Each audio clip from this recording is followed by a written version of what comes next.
Okay, everyone, we're just about ready to start this session.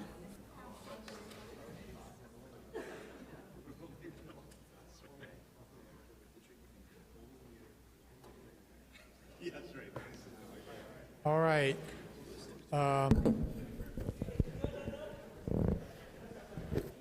Okay, if you would, we'll start in.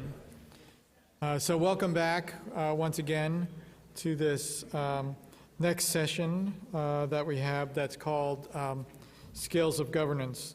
And we have, once again, a set of distinguished speakers with us, and I will forego long introductions in favor of the fact that you have either handouts with you or they're handouts outside that you can pick up with the biographies. So, without further ado, let's start in Scales of Governance.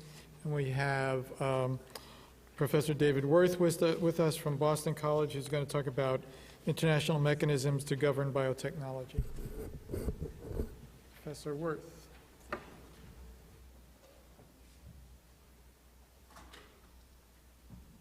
Thank you very much. I'm very honored to be here, not least because if I read the program correctly, I am the only lawyer on the group.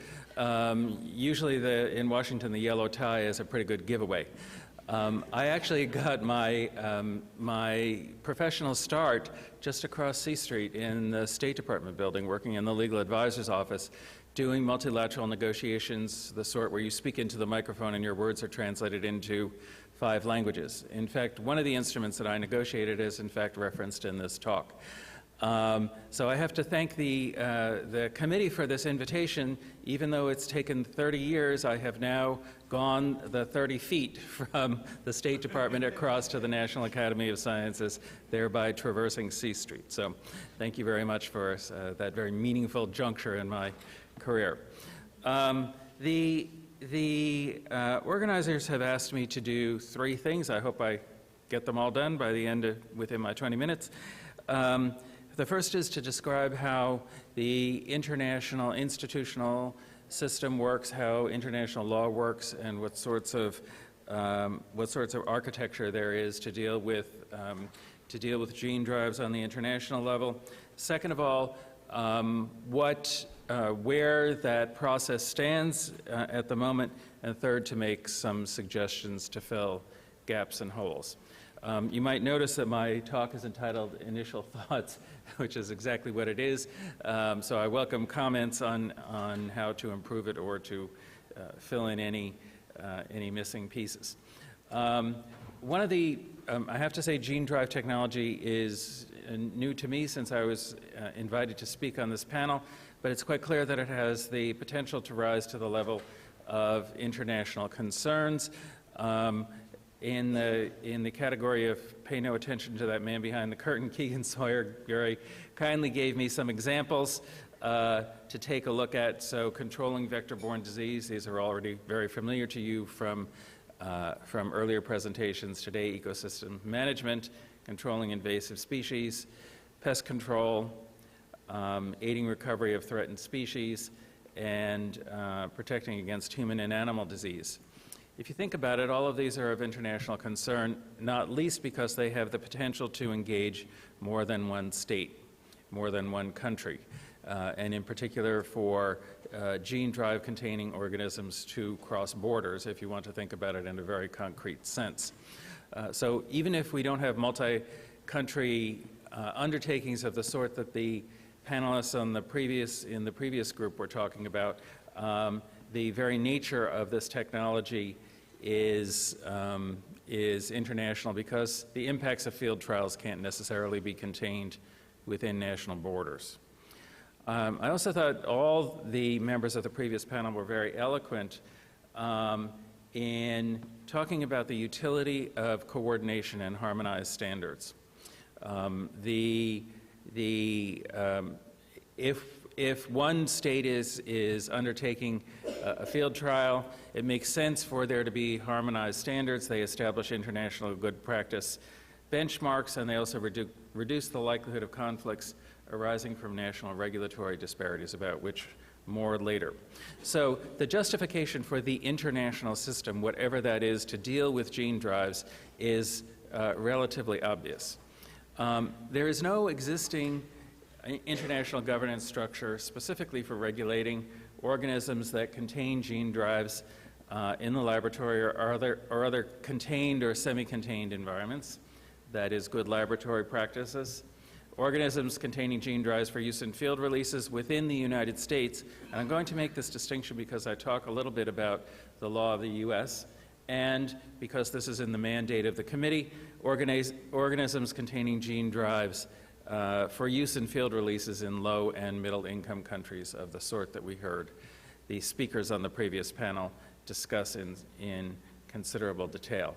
So the methodology of this presentation is first to examine the international governance structures that might apply with the goal of identifying gaps and holes in it, and second of all, to identify opportunities for future institutional development.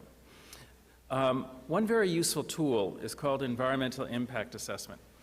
This in the United States is called the National Environmental Policy Act, is the governing statute, and you've all heard of environmental impact statements.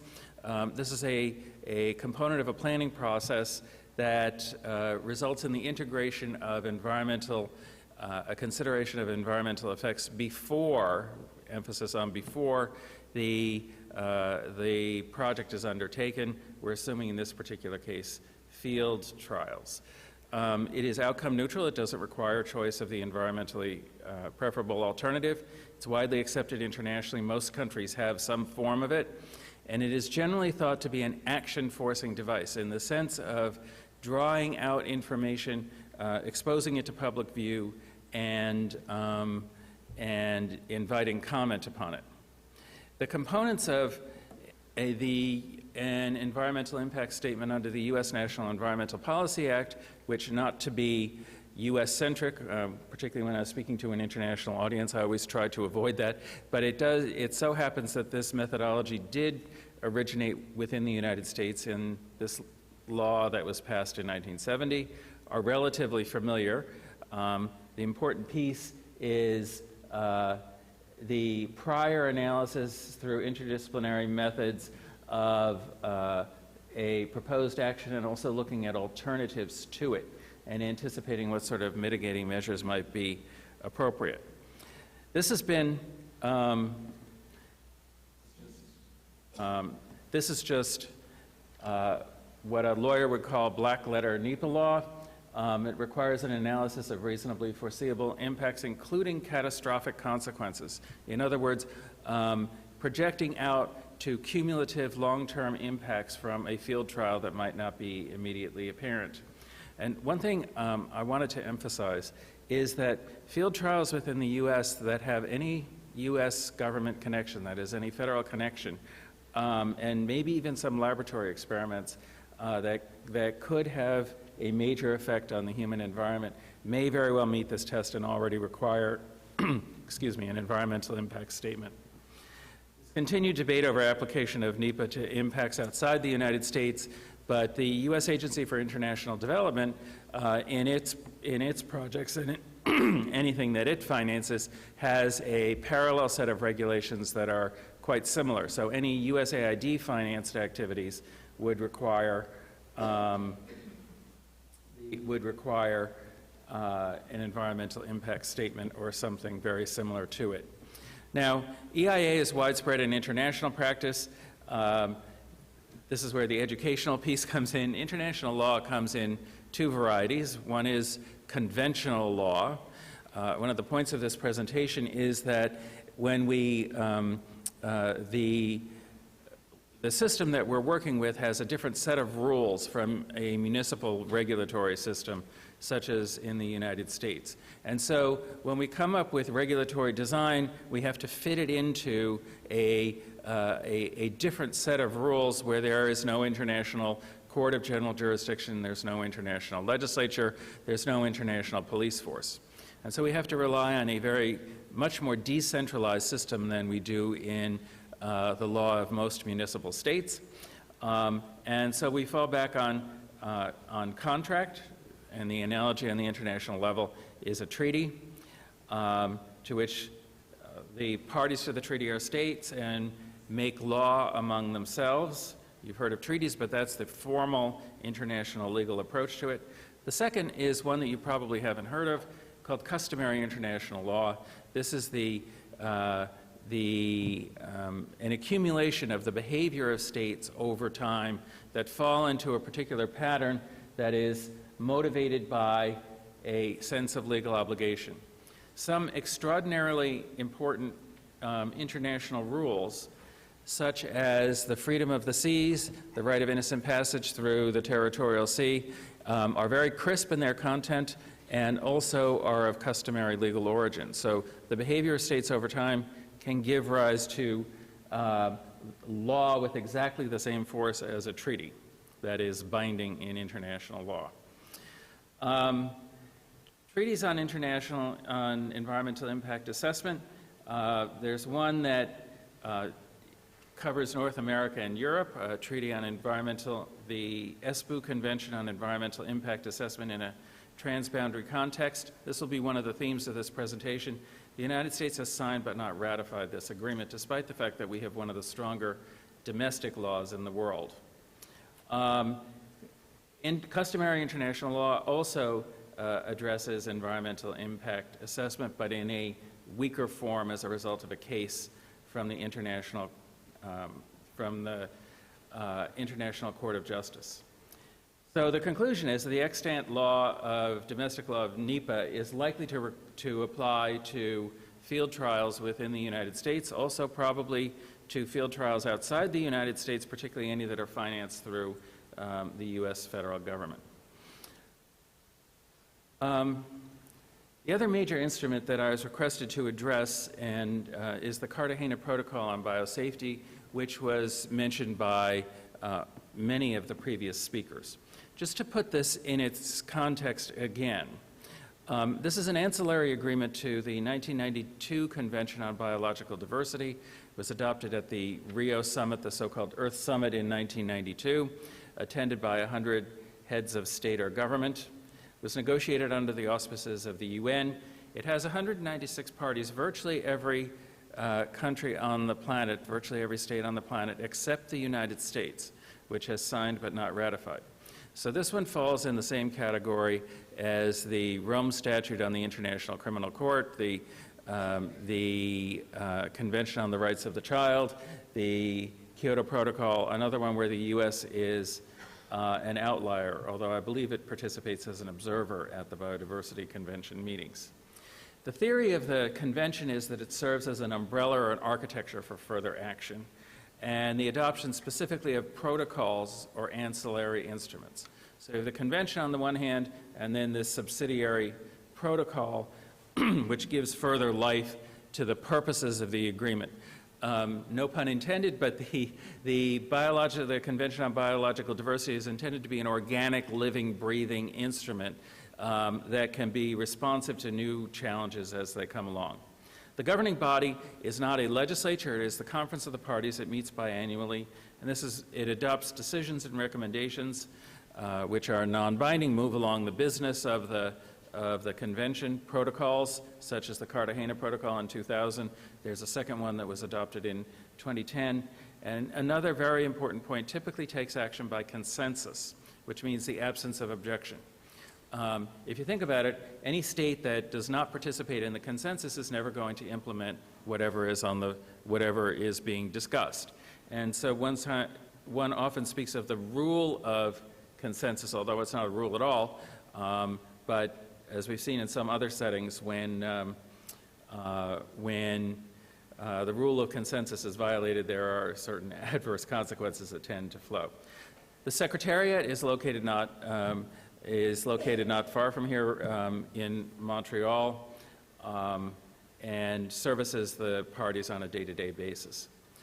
Now, the title of the protocol, the Cartagena Protocol on Biosafety, ought to be appealing to this group, but upon further examination, if you look at the agreement proper, it actually deals mostly with trade in living modified organisms, which is the operative term to which the protocol applies. This is for historical reasons because of a dispute between the United States and the EU at the time. So it doesn't specifically address good laboratory practices, although there are passing references to use the primary focus is on trade in LMOs, or in genetically modified foods and crops primarily. What it does is to establish a regime of advanced approval. Again, for historical reasons related to the U.S. biotech dispute, this was, from the point of view of the United States at least, and my former colleagues in the State Department, this was an incredibly tense negotiation. It doesn't apply to LMOs or genetically modified organisms destined for use in a manner that's undertaken in accordance with the standards of the party of import. In other words, it doesn't deal with domestic regulations. And if there are releases that lead to, and this is the protocol's language, unintentional transboundary movements, the remedies are notification of the affected state and consultation, which one might identify as relatively weak. The Cartagena Protocol does require detailed risk assessments. Many of the previous speakers have discussed the desirability of risk assessments, but primarily identifying consequences in trade and also an identification of risk management measures. So in terms of the Cartagena Protocol, it has its greatest international application to trade, not, I would suggest, of terribly great interest to this group, and limited application to releases of drive-containing organisms. But, as I'll attempt to demonstrate in just a second, the larger structure of the protocol can accommodate, I think, considerable progress on the sorts of issues that are of concern to the committee and that are being discussed today. Currently has 170 parties. The United States is not a party because it is not a party to the convention. Other non-parties are Canada, Russia, Australia, Argentina, important states that whose participation would be very desirable in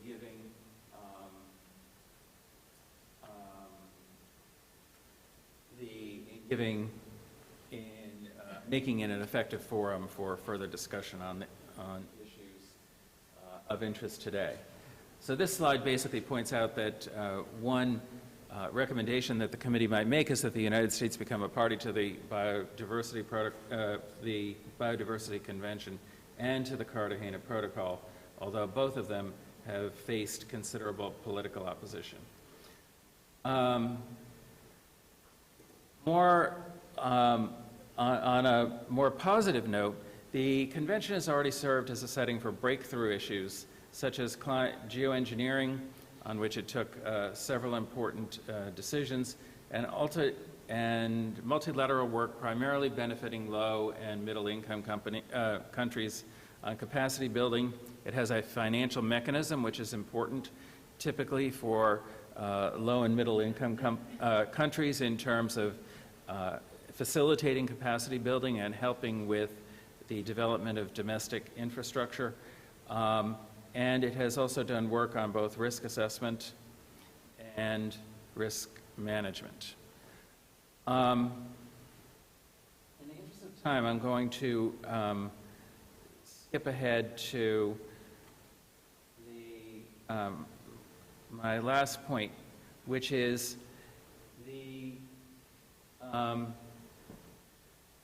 the good laboratory practices, which are not covered by Cartagena and do not seem to be addressed by the Cartagena Protocol right now.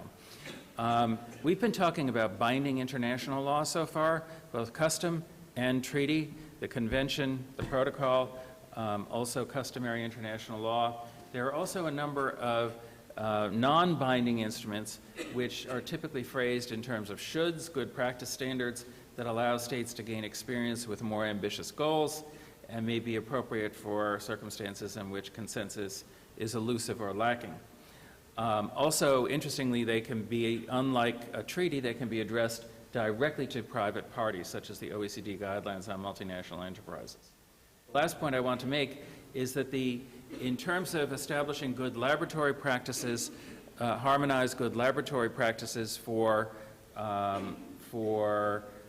gene drives, the OECD has had some success at internationally agreed harmonized good laboratory practices, particularly with respect to chemicals. These are 30 countries, all with industrialized, market-oriented economies. The Secretariat is located in Paris,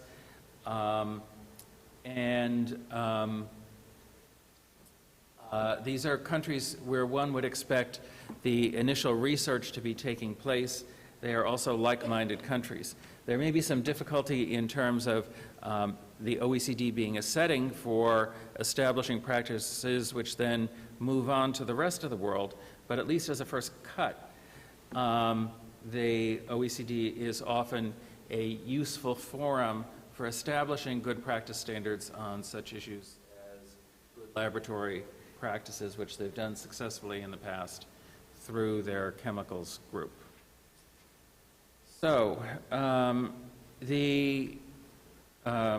my conclusion and the takeaway from this talk is that, first of all, domestic law likely requires some prior assessment of impacts of field trials of gene drives in the United States to the extent federal action is involved. International law, both treaty and custom, is likely useful in addressing and may be applicable to field trials with transboundary impacts, that is, requiring a detailed study of them in advance. The Cartagena Protocol requires notification and consultation of affected states in field trials that involve unintentional transboundary movements. It also establishes a credible framework for future international harmonization on field trials, despite the fact that its current focus is primarily on trade. Could also be a good forum for harmonization of good laboratory practices. I hope that this gets through to the committee. The U.S. should become a party to both the UN Biodiversity Convention and to the Cartagena Protocol. There's something, a little bit of cognitive dissonance coming to this event today when the United States is a party to neither of them, and in fact the only state on the planet that seems to be holding out on the convention. International harmonization has many benefits in terms of avoidance of trade disputes, such as the one that we saw arise in the World Trade Organization between the United States and the EU. And last, the OECD is a potentially useful forum for harmonization of good laboratory practices and standards in a non-binding format in a way that states are likely to find less rather than more intrusive into their domestic jurisdictions. Consistent with the lawyerly approach of this presentation, these references are all treaties and statutes, and I thank you for your attention.